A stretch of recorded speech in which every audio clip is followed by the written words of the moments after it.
march of our Ilonggo revolutionaries in the historic moment. The Philippine flag was first raised outside of Luzon.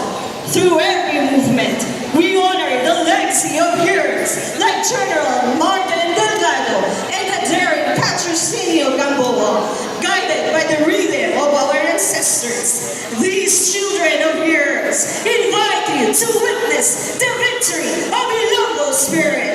Once again, the Tulo Himig Kaliwayan from Santa Barbara, Iloilo.